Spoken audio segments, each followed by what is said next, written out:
हमने last time जो AC generator के बारे में पढ़ा था, तो एसी जनरेटर की हमने ईएमएफ जो उसमें वोल्टेज जनरेट हो रहा है, ईएमएफ जो जनरेट हो रही है, इंस्टेंटेनियस ईएमएफ जो लम्हा लम्हा चेंज हो रही थी, टाइम की वैल्यू चेंज होने से उसके साइन की वैल्यू चेंज होती है और उससे इंस्टेंटेनियस ईएमएफ की वैल्यू भी चेंज होती है। उस इक्वेशन का उसका फार्मूला है E is equal to E not या E maximum sine of omega T या 2 पाई एफ टी या जो भी आप। और करंट जो है उस जनरेटर के ईएमएफ जो इंस्टेंटेनियस ईएमएफ या अल्टरनेटिंग ईएमएफ है, उसकी वजह से जो उसमें करंट पैदा हो रहा है, करंट जो है उसकी इक्वेशन क्या बनती है, I is equal to I not sine of omega T. या ओमेगा को हम क्या लिख सकते हैं, 2 पाई एफ या 2 pi over capital T time period लिख सकते हैं। आज हमने उसके ग्राफ बनाने थे कि वो अल्टरनेटिंग करंट का ग्राफ कैसा होता है।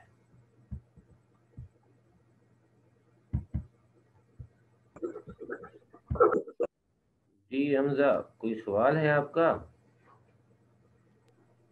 अभी वो प्रीवियस ग्रुप में सेंड कर दें, वो एसी जनरेटर वाला थोड़ा सा रहता था मेरा नोट अच्छा, करने वो का। मैं सेंड कर दूंगा इंशाल्लाह आज। वो असल में रमजान में ना बंदा ढीला हुआ होता है ना,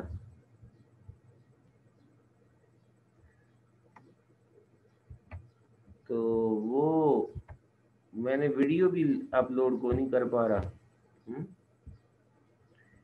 वो अभी मेरे दिल है कि इकट्ठी एक दिन ही एडिट करके ना, आज या कल जुम्मे के बाद सैटरडे को, वो फिर इकट्ठी सारी एक ही वीडियो बना के वो शेयर कर दूँ।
सॉरी, एक मिनट।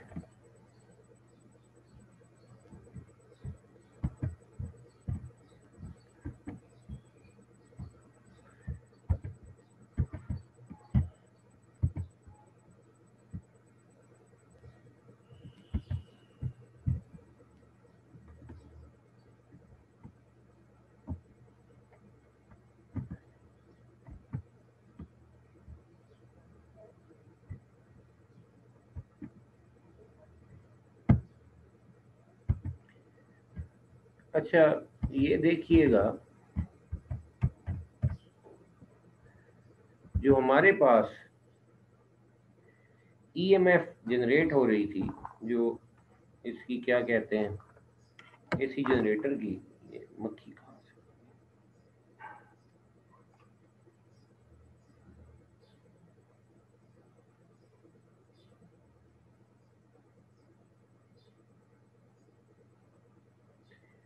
ये इंस्टेंटेनियस ईएमएफ जो है, इसका क्या फार्मूला है, E is equal to E not या ई मैक्सिमम, जो भी आप लिखना चाहें। मैं ई नॉट लिख देता हूँ, एक ही बात है, sine of omega T. Omega जो है ये एंगुलर फ्रीक्वेंसी होती है।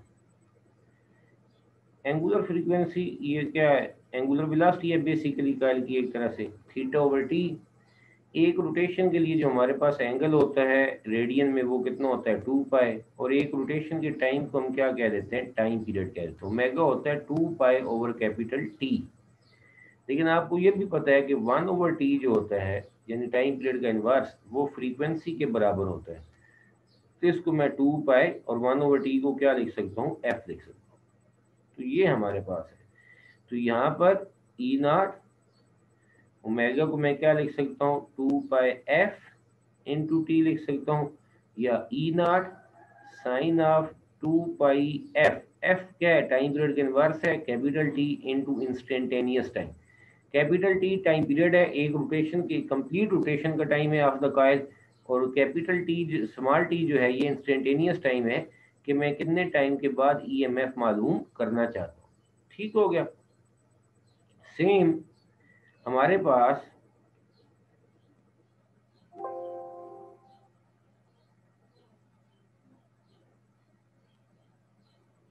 ये जो करंट की इक्वेशन है इस पे ऊपर भी आप गौर करें। ये जो हमारे पास करंट की इक्वेशन है ये भी सेम वही है। करंट की इक्वेशन क्या आ रही है, I is equal to I not sine of omega T. Omega क्या हो सकता है, 2 पाई एफ इंटू टी, या एफ क्या हो सकता है, टाइम पीरियड का इनवर्स हो जा सकता है, that is equal to I not sine of 2 pi, frequency time period के इनवर्स है, इंटू स्मॉल टी। ये टी जो है, ये स्मॉल टी ये हमारे पास क्या है, इंस्टेंटेनियस है, इंस्टेंटेनियस टाइम है। यानी मोटर को मैंने ऑन किया, जनरेटर को मैंने ऑन किया, और उसके काल जब कायल रोटेट कर रही है, जब स्ट्रेट स्टार्ट करेंगे उसकी रोटेशन तो टाइम 0 होगा। उसके बाद 1 मिली सेकेंड बाद कितनी ईएमएफ है, तो ये टी आ जाएगा 1 मिली सेकेंड, 1 × 10⁻³ सेकेंड। 2 सेकेंड बाद तो ये स्मॉल टी आ जाएगा हमारे पास 2 सेकेंड। अब हमारे पास अगर टाइम पीरियड फॉर एग्जांपल हमारे पास 4 सेकेंड है, तो वो 2 सेकेंड में कहाँ पर पहुंचेगा, वो हमारे पास आ जाएगा। अच्छा 10 सेकेंड बाद, तब उसका मतलब है एक रोटेशन तो मुकम्मल हो चुकी है, वो नई रोटेशन पर होगा, तो उसके अंदर हमारे पास उसका कितना करंट और ईएमएफ होगी। तो ये टी जो है ये इंस्टेंटेनियस टाइम है जो वक्त के साथ साथ चेंज होता रहता है। जबकि कैपिटल टी जो है, ये जो कैपिटल टी है ये हमारे पास कायल की एक जो कायल एक यूनिफॉर्म वेलोसिटी से घूम रही है उसका एक रोटेशन का टाइम है, यानी ये उसका टाइम पीरियड है। ठीक हो गया। ठीक है। और एफ जो है ये हमारे पास क्या है, फ्रीक्वेंसी है, यानी वो जो उसकी रोटेशन है 1 सेकंड में कितनी रोटेशंस कवर कर रहा है। और ओमेगा जो है ये एंगुलर फ्रीक्वेंसी है, that is just like a angular velocity. ठीक हो गया जी। ये वाली बात मैंने थोड़ी सी पहले वाली रिवाइज कर दी। अब हम वापस जाते हैं।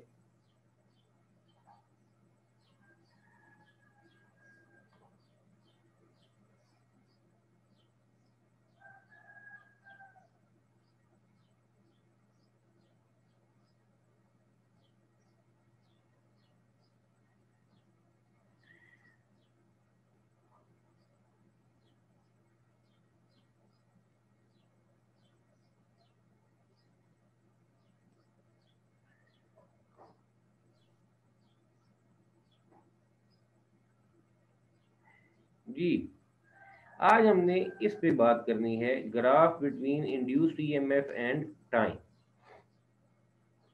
ये हमारे पास फिगर्स हैं, जरा गौर कीजिएगा।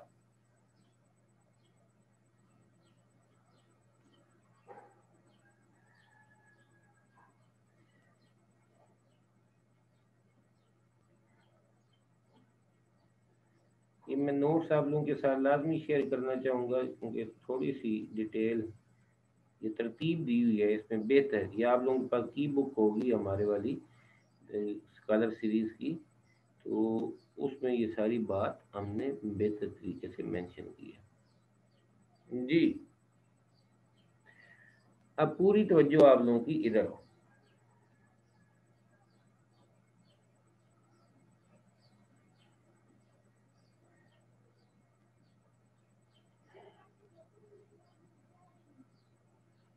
सॉरी,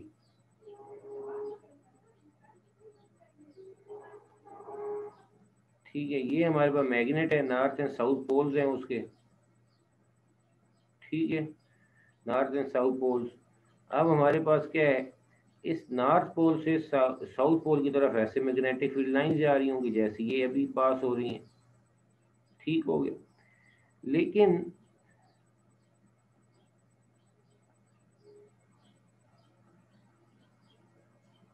ये दरमियान में ये कायल पड़ी हुई है ये, ये सारी मैग्नेटिक फील्ड लाइंस इस कॉइल के अंदर से पास हो रही हैं परपेंडिकुलरली। ठीक है। अच्छा, एक और सिचुएशन देख लें, फिर हम इस पे वापस आते हैं। ये नॉर्थ से साउथ पोल ऐसे मैग्नेटिक फील्ड लाइंस जा रही है। ये नीचे हमारे पास कॉइल पड़ी हुई है,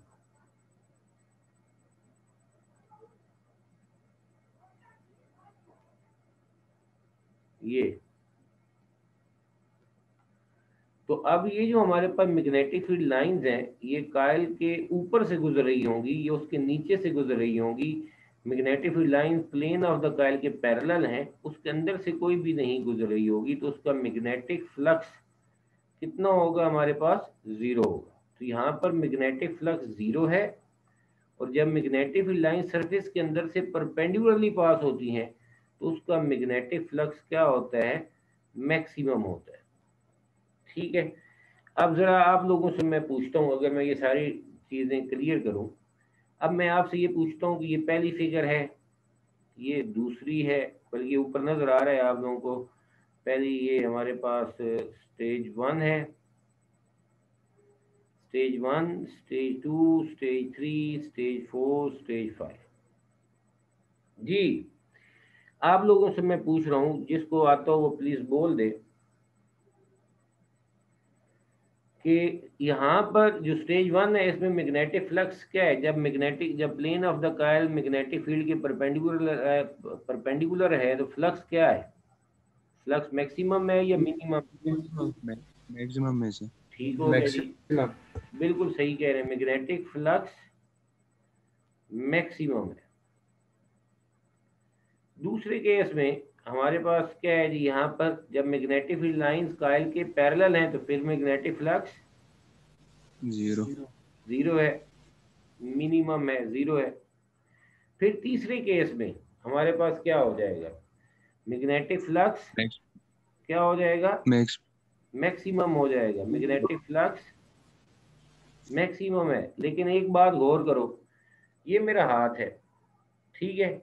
अब ये कॉइल रोटेट करके ऐसे गई है दोबारा, ऐसे, यानी पहले अगर इधर से मैग्नेटिक फील्ड लाइंस आ रही हैं, इधर से आ रही है, ठीक है, तो इसमें से मैक्सिमम है, लेकिन वो मेरी हथेली वाली साइड से गुजर रही है, इन हो रही है और बैक हैंड से आउट हो रही है। लेकिन जब कार रोटेट करके ऐसे आएगी दोबारा, परपेंडिकुलर तो हो जाएगी मैग्नेटिक फील्ड, लेकिन अब मैग्नेटिक फील्ड दूसरी तरफ से इंटर हो रही है, यानी बैक हैंड से इंटर हो रही है और फ्रंट या हथेली वाली साइड से आउट हो रही है। तो मैग्नेटिक फ्लक्स मैक्सिमम तो हो जाएगा लेकिन क्या होगा? रिवर्स डायरेक्शन से। ठीक हो गया। ये तीसरी बात में याद रखनी है। फिर ये आगे आ गया, फिर मैग्नेटिक फील्ड लाइंस कॉइल के पैरेलल है, तो यहाँ पर मैग्नेटिक फ्लक्स क्या हो जाएगा? जीरो हो जाएगा।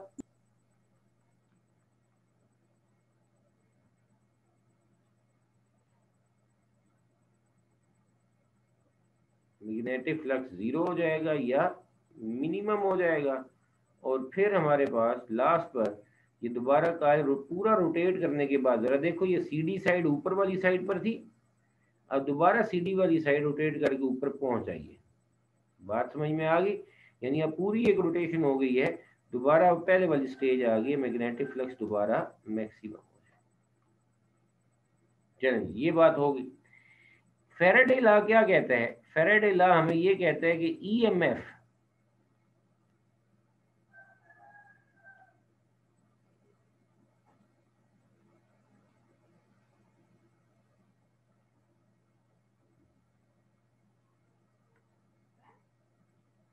के जो ईएमएफ है, ये है minus N delta phi B over delta t. ये तो उसका रिलेशन है। अब यहाँ पर जो ईएमएफ है वो उस वक्त पैदा होती है जब हमारे पास फ्लक्स चेंज हो। EMF is directly proportional to change in flux. ठीक है। यहाँ पर जो हमारे पास ये जो पहली पोजीशन स्टेज 1 है, इसे आपने लेना है एज अ रेफरेंस। ये सारी स्टेट किसके तौर पर है? एज अ रेफरेंस है।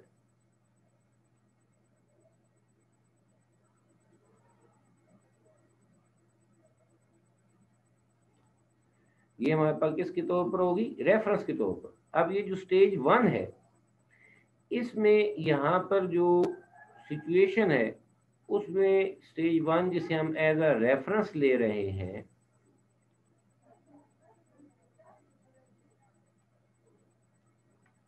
एज अ रेफरेंस ले रहे हैं,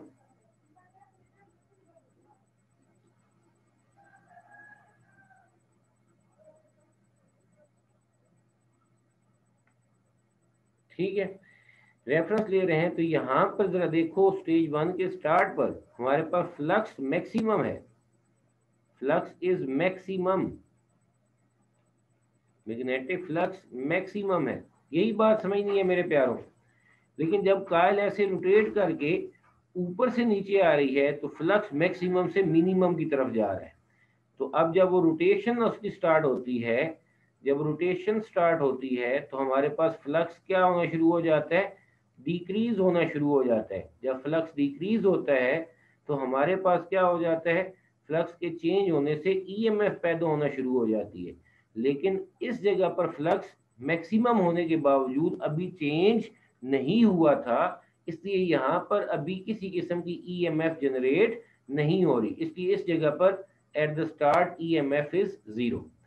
अब हमारे पास जैसे कायल आगे रोटेट करती है तो उसमें फ्लक्स क्या होना शुरू हो जाता है, चेंज होना शुरू हो जाता है, कम होना शुरू हो जाता है, जिसके नतीजे में उसमें दोबारा क्या पैदा होना शुरू हो जाती है, ईएमएफ पैदा होना शुरू हो जाती है, ईएमएफ बढ़ना शुरू हो जाती है जैसे जैसे चेंज बढ़ते जाएंगे। इसलिए ईएमएफ बढ़ते बढ़ते बढ़ते बढ़ते क्या आ जाएगी, यहाँ पर मैक्सिमम हो जाएगी। क्लियर होगी बात।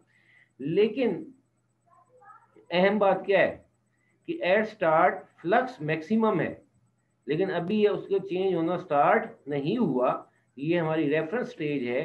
तो यहाँ पर ईएमएफ हमारे पास कितनी है, 0 है। फर्ज कर लो यहाँ पर मैग्नेटिक फ्लक्स 5 है, यहाँ पर 0 है, ठीक है। लेकिन 5 से पहले क्या होगा, जब कायल ने अपनी रोटेशन स्टार्ट की होगी तो 5 से वो कम होकर 4 हुआ होगा, 3 हुआ होगा, 2 हुआ होगा, 1 हुआ, फिर 0 हुआ होगा। इस पे जरा गौर करो, फ्लक्स हमारे पास रेफरेंस वाला 5 है, पहले वो क्या हो गया, जब कायल रोटेट की तो वो 5 - 4 1 हो गया। फिर हमारे पास जब फ्लक्स कम हो के मजीद 3 हो गया तो यहाँ पे 2 हो गया। जब फ्लक्स और चेंज हो गया हमारे पास 5 - 2 वो कितना हो गया, 3 हो गया। फिर ऐसे ही मैग्नेटिक फ्लक्स जो है वो 5 - 1 तो वो हमारे पास कितना हो गया, 4 हो गया। फिर आखिर पर कितना हो जाएगा इस स्टेज पर आकर, जब कायल तो इनिशियल फ्लक्स था 5 और जब कायल मैग्नेटिक फील्ड लाइंस के पैरेलल होगी तो फ्लक्स हो गया 0, तो कितना चेंज आ गया, 5 आ गया। मैं जो बात यहाँ पर आप लोगों को समझाना चाहता हूँ और उसके बाद ये मेरा टॉपिक एक तरह से खत्म हो जाएगा, वो क्या है कि जैसे कायल स्टार्ट में थी इस जगह पर, सॉरी, जब कायल हमारे पास इस पोजीशन पर है, इस पोजीशन पर, इस पोजीशन,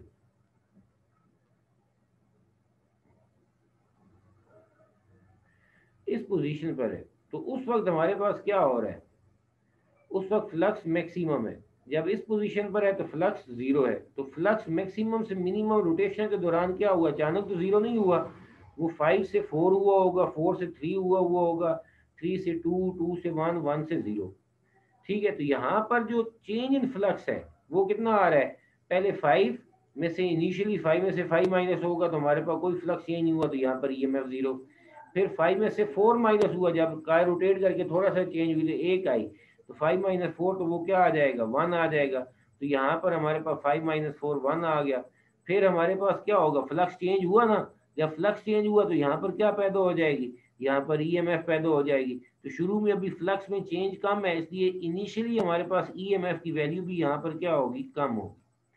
फिर हमारे पास क्या आ जाता है, कायल रोटेट करके और थोड़ा सा नीचे होती है, फ्लक्स और कम हो गया, हमारे पास 4 से भी कम हो गए, 3 हो जाता है। लेकिन चेंज इन फ्लक्स क्या हो रहा है, वो 2 हो रहा है, पहले 1 था फिर 2 हो गया, अब चेंज इन फ्लक्स ज्यादा हो गया तो ईएमएफ की वैल्यू भी ज्यादा हो जाएगी, इसलिए अगली स्टेज में हमारे पास ईएमएफ थोड़ी सी और ज्यादा होगी यहाँ पर। फिर हमारे पास फ्लक्स और चेंज हुआ 5 - 2 तो वो हमारे पास कितना आ गया, 3 आ गया। तो इसका मतलब क्या हो गया कि फ्लक्स थोड़ा सा मजीद कम हुआ, लेकिन चेंज इन फ्लक्स, यहाँ पर जो चेंज इन फ्लक्स है वो हमारे पास ज्यादा होगा, और चेंज इन फ्लक्स ज्यादा होने की वजह से हमारे पास ईएमएफ की वैल्यू भी और बढ़ जाए। फिर लास्ट स्टेज आ जाती है कि जब कायल मैग्नेटिक फील्ड के पैरेलल हो जाती है, तो शुरू में मैक्सिमम थी 5, यहाँ पर आ गए 0, तो कितना फ्लक्स चेंज हुआ, 5 माइनस 0 5 हो गया। इस तरीके से हमारे पास फ्लक्स क्या हो गया, चेंज इन फ्लक्स क्या हो गया, मैक्सिमम हो गया, जिससे ईएमएफ की वैल्यू भी क्या हो जाएगी, मैक्सिमम हो जाएगी। Is it clear? जी सर। ये मुश्किल बात थी, यस। हाँ भाई समझ आ गई? जी सर। चलिए, अगर ये आपको समझ आ गई तो अब जरा इससे अगली स्टेज पर जाएं, स्टेज 3 पर। अब स्टेज 1 पर आप थे, याद रखना हमारा रेफरेंस जो है वो ये वाला है, जब फ्लक्स मैक्सिमम है वो हमारा रेफरेंस है। जब हम फ्लक्स थोड़े से ज्यादा फ्लक्स की तरफ जा रहे होंगे तो फ्लक्स बढ़ रहा होगा, लेकिन चेंज इन फ्लक्स क्या हो रहा होगा, कम हो रहा होगा। मसलन यहाँ पर फ्लक्स 0 है, यहाँ पर हमारे पास कितना है, हमारे पास वो बढ़ रहा होगा। मसलन 0 से 1 होगा, 2 होगा, 3 होगा, जब कायल यहाँ पर मैग्नेटिक फील्ड के परपेंडिकुलर 5 हो जाएगा। लेकिन रेफरेंस कितना है, ये शुरू वाला है। जब फ्लक्स कितना था, ये जो रेफरेंस मैंने फिक्स कर दिया, जब हमने वो 5 कह दी, ये 5, ये 5, ये 5, तो हमारे पास जैसे यहाँ पर फ्लक्स 0 है, लेकिन ईएमएफ की वैल्यू क्या है हमारे पास,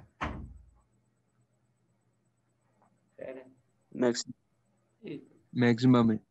ठीक हो गया, माइक तो नहीं म्यूट।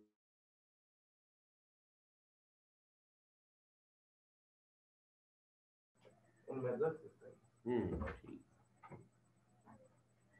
हाँ जी, देखें इधर, यहाँ पर फ्लक्स 0 है, फिर इसके बाद जब ये कायल रोटेट करके यहाँ से ऐसे आगे की तरफ आना शुरू हो जाएगी तो फ्लक्स बढ़ना शुरू हो जाएगा। जब फ्लक्स बढ़ेगा, जब फ्लक्स बढ़ेगा यानी फ्लक्स हमारे पास 1 हो गया, फिर फ्लक्स 2 हो जाएगा, फिर फ्लक्स 3 हो जाएगा, फिर फ्लक्स यानी मैग्नेटिक फील्ड लाइंस तादाद उसमें 4 हो गई, फिर मैक्सिमम 5 हो गई। इस सिचुएशन में आके, इस सिचुएशन में आके फ्लक्स 5 हो गया। लेकिन सारे केसेस में गौर करना, चेंज इन फ्लक्स कितना हो रहा होगा। चेंज इन फ्लक्स मालूम करना होगा तो वो हम कैसे मालूम करेंगे, रेफरेंस है 5 जो शुरू वाला है वो हमने फिक्स कर लिया यहाँ पर, ये this is the reference point, ये रेफरेंस स्टेज है।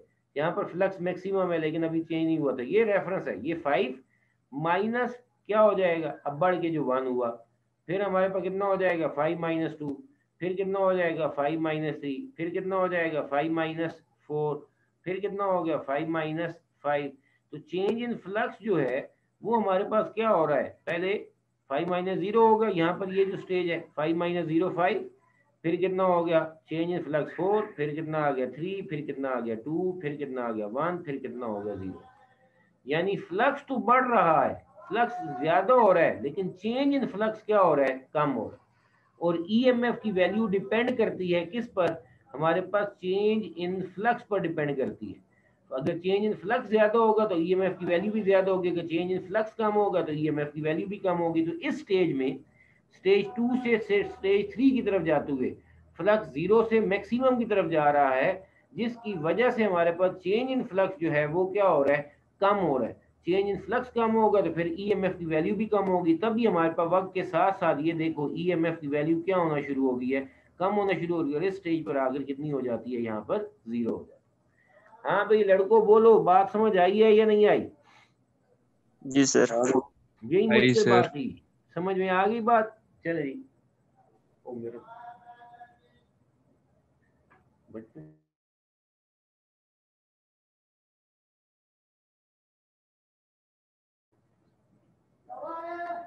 हाँ जी, ये बात क्लियर हो गई। अब हम आगे बढ़ते हैं मेरे प्यारों, बहुत ही, अब आप लोगों को मैंने एक जुमला बताना और फिर उसके बाद मैंने और कुछ नहीं बताना। वो क्या है,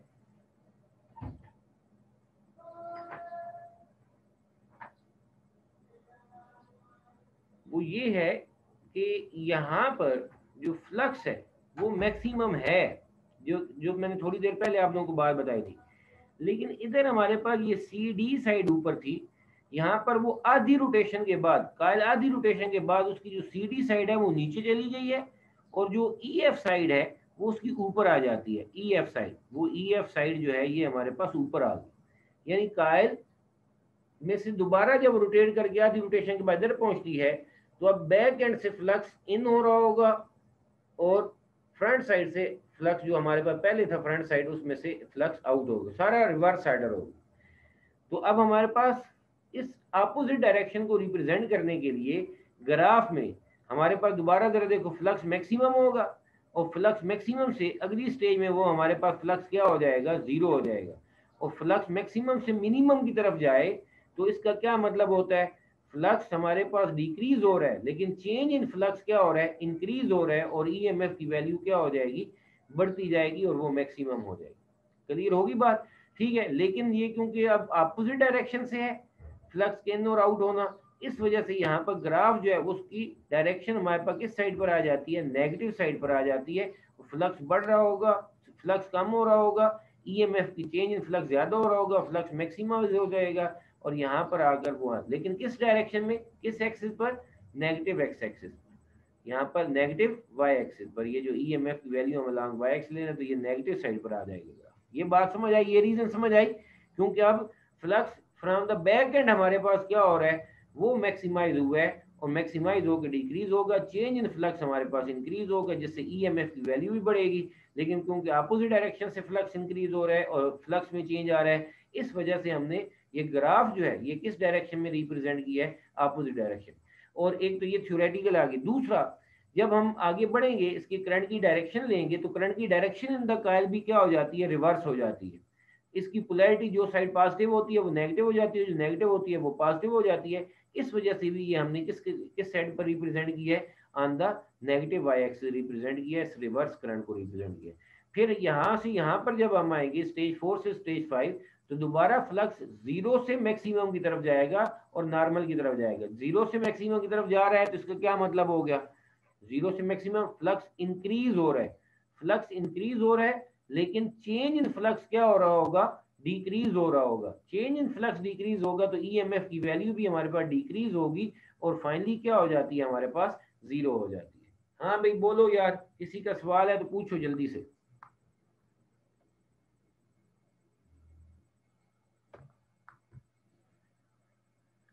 बोले लड़कों, बोलो जिन्होंने शुरू से ज्वाइन किया हुआ है। नहीं सवाल तो फिर भी बोल दो यार कि समझ नहीं। में आ गई, समझ में आ गई नहीं है सर। क्लियर है सर। चले जी, अब हम इसकी एक ये मेथड 1 है।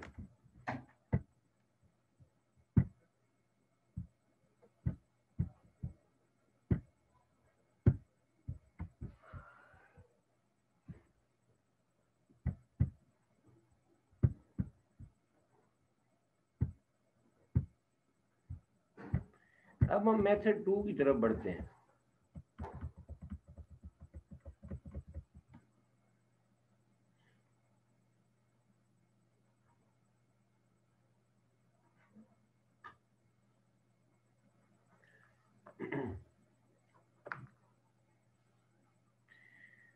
वो थोड़ा सा सिर्फ 2 लाइनों में हमने उसको एक्सप्लेन करना है, बल्कि मेरे ख्याल में आपके सिलेबस के मुताबिक ये मेथड 2 हम कर ही नहीं रहे,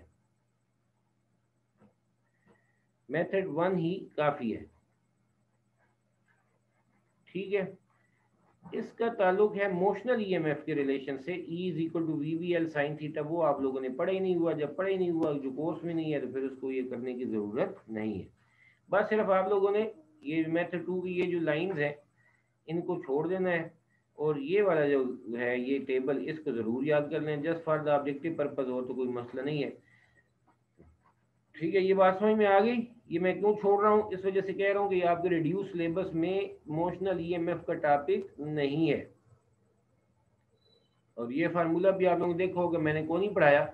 इसका क्या मतलब हो गया कि इस मेथड 2 को हम छोड़ ही दें तो बेहतर है, फिर उसकी बैक एंड पर हमें जाना पड़ेगा कि ये फार्मूला कहाँ से आया, तो ज़रूरत ही नहीं है। The graph of the current against time, जो करंट अगेंस्ट टाइम ऊपर वाला जो हमने ग्राफ बनाया है वो मोशनल ईएमएफ का ग्राफ है। ईएमएफ ले रहे हैं अलॉन्ग वाई एक्सिस और टाइम है अलॉन्ग एक्स एक्सिस, तो ये हमारे पास उसके कुछ ऐसे ग्राफ आ रहा है। सही है, आप लोगों को ओम्स लॉ पता है, ओम्स लॉ, ओम्स लॉ क्या कहते हैं, वोल्टेज और करंट आपस में डायरेक्टली प्रोपोर्शनल है, तो जो वोल्टेज का बिहेवियर है वही करंट का बिहेवियर है। किसी भी रजिस्टर में, किसी भी कॉइल में, वायर में हमारे पास जब वोल्टेज बढ़ता है तो उसमें करंट बढ़ेगा, यानी किसी भी कंडक्टर में वोल्टेज कम होगा तो करंट भी कम होगा। तो इसका मतलब है अगर मैंने क्या बनाना है, करंट का ग्राफ बनाना है विद रिस्पेक्ट टू टाइम, तो वो सेम यही ईएमएफ का पैटर्न ही फॉलो करेगा, इसी तरीके से कम और ज्यादा होगा। और मैं दो वजूहत की वजह से कह रहा हूँ, एक तो ये, और दूसरा आप लोगों को नजर आ रहा है इंस्टेंटेनियस ईएमएफ का क्या फार्मूला था, ई नॉट साइन ऑफ थीटा, और करंट का फार्मूला भी क्या है, आई नॉट साइन ऑफ थीटा। फर्क क्या आ रहा है दोनों में, सिर्फ एक चीज का फर्क आ रहा है, इधर साइन थीटा के साथ ई नॉट एक वैल्यू मल्टीप्लाई हो रही है, मैक्सिमम ईएमएफ आमतौर पर आप चलें 2 से 30-40 ले लें, और जो अल्टरनेटिंग करंट ये यहाँ पर साइन थीटा के साथ, साइन थीटा के एक ग्राफ होता है उसके साथ करंट की मैक्सिमम वैल्यू मल्टीप्लाई हो रही है, और वो क्या होती है, वो मिली एम्पेयर्स में होती है या कम ही होती है, वो कोई हंड्रेड्स में नहीं होती। जिसका क्या मतलब है कि ये जब मैं ग्राफ बनाऊंगा तो बिहेवियर दोनों का साइन थीटा का ग्राफ जैसा होगा, साइन थीटा का अपना यही ग्राफ होता है, लेकिन फर्क किसका आएगा, उनकी वैल्यूज में फर्क आएगा। एक में sine theta multiply by E not होना है जो हंड्रेड में वैल्यू हो सकती है, और दूसरे में sine theta multiply I not से जो मिली एम्पेयर में या 1-2 एम्पेयर में हो सकती है। इस वजह से यहाँ पर जो मैंने करंट का ग्राफ बनाया उसकी पीक थोड़ी सी कम कर दी है, अदरवाइज दोनों का बिहेवियर क्या है, हमारे पास पैटर्न क्या है, वो हमारे पास सेम है। इसलिए the graph of current against time has the same shape as that of electromotive force against, but magnitude of the current depend upon the resistance of the circuit। लाजमी बात है, अब करंट डिपेंड करता है resistance पर, resistance ज्यादा होगी तो करंट की वैल्यू कम होगी हर लम्हे पर, हर जगह पर, और अगर रेजिस्टेंस कम होगी तो हर जगह पर करंट क्या होगा, ज्यादा होगा, एक्सेप्ट जहां पर जीरो। यहाँ पर ये हमारे पास क्या आ जाता है, ये पोर्शन आ गया कि जब हमारे पास कायल इनिशियली अभी रेस्ट में है, टाइम जीरो है, उसका एंगल अभी रोटेशन में नहीं आया, तो हमारे पास में ईएमएफ भी क्या होगी, जीरो। लेकिन जब कायल हमारे पास रोटेट करके यहाँ पर पहुंचती है तो ये उसकी 1/4 रोटेशन है, यहाँ पर हाफ हो जाती है, ठीक है। फिर उसके बाद यहाँ पर जब हाफ है तो फिर उसके बाद क्या हो जाती है, ये उसका 3/4 पोर्शन आ जाता है, और यहाँ पर आकर बल्कि क्या हो जाता है, हाफ 3t/2 हो जाता है। फिर हमारे पास क्या 3/4 हो जाता है, यानी 3t/4 हो जाएगा, और फिर वो जब वो आगे मूव करेगा तो फिर हमारे पास उसकी एक पूरी रोटेशन मुकम्मल हो जाती है। तो हमने वो देखा कि जब 1/4 रोटेशन होगी, यानी उसे 4 हिस्सों में तकसीम की है, जीरो के बाद जब वो मैक्सिमम से मिनिमम वाले पोर्शन पर आता है उसमें t/4 हो जाते हैं, t/4 हो जाते हैं, वहां पर ईएमएफ मैक्सिमम हो जाती है। फिर मजीद उसमें t/4 में t/4 ऐड करें तो वो हमारे पास क्या आ जाता है, ये 2 टाइम्स t/4, तो ये हमारे पास क्या आ जाएगा, t/2 आ जाएगा, तो ये आ गया पाई, उस वक्त क्या हो जाती है, पाई 180 हो जाता है। फिर मजीद t/4 उसमें ऐड करेंगे तो यहाँ पर क्या आ जाएगा, 3t/4 हो जाएगा। जब मजीद 3t/4 उसमें ऐड करेंगे तो वो 4t/4 यानी पूरा टाइम पीरियड हो जाएगा। तो यहाँ पर हमारे पास ये स्टेजेस अपीयर हो जाती है। हमारे इधर पाकिस्तान में जो वार्डर वाले हमारे पास अल्टरनेटिंग करंट दे रहे हैं, जो वोल्टेज हम पर अप्लाई कर रहे हैं, उसकी फ्रीक्वेंसी कितनी होती है, 50 हर्ट्स होती है। यानी उसका जो वहां पर जनरेटर होंगे ना वापडा वालों के, वो 1 सेकंड में 50 रेवोल्यूशंस मुकम्मल कर रहे होंगे, 50 रोटेशन मुकम्मल कर रहे होंगे, इतने फास्ट हो गए। ठीक हो गया, यहाँ तक बातें कुछ समझ आ गई, ये ग्राफ वाली बात समझ में आई कि करंट या ग्राफ का पैटर्न कैसा क्यों होगा। यस।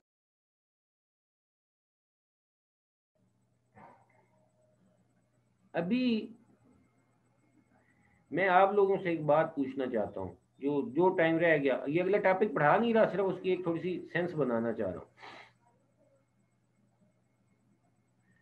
फर्ज कर लो यहाँ पर हमारे पास एक मैग्नेट है, दूसरा यहाँ पर है, तीसरा उसके बिल्कुल अपोजिट यहाँ पर है,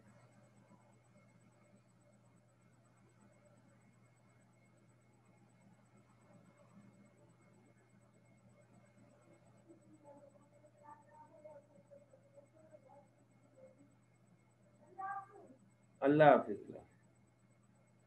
हाँ जी, वो इधर मैं अपने बेटे को अल्लाह हाफिज कह रहा था, वो कुरान पाक पढ़ने जा रहे हैं। ये नो आप ही निकल जाए।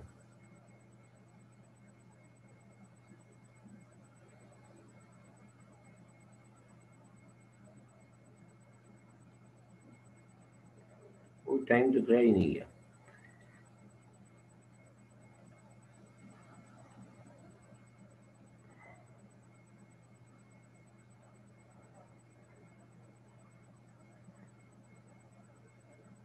हाँ भाई, ये पहला, ये दूसरा मैग्नेट। अब जरा ये बताओ कि हमारे पास, इधर भी नॉर्थ ही कर देता हूँ, ये हमारे पास जो दरमियान वाला मैग्नेट है ये रोटेट कर सकता है, ये याद रखना, ये हमारे पास रोटेटेबल है, दरमियान वाला मैग्नेट रोटेटेबल है। ये बताओ ये 1 पर पड़ा रहेगा, 2 पर पड़ा रहेगा, 3 पर आएगा, 4 पर आएगा, किधर आएगा? जल्दी से बोलो।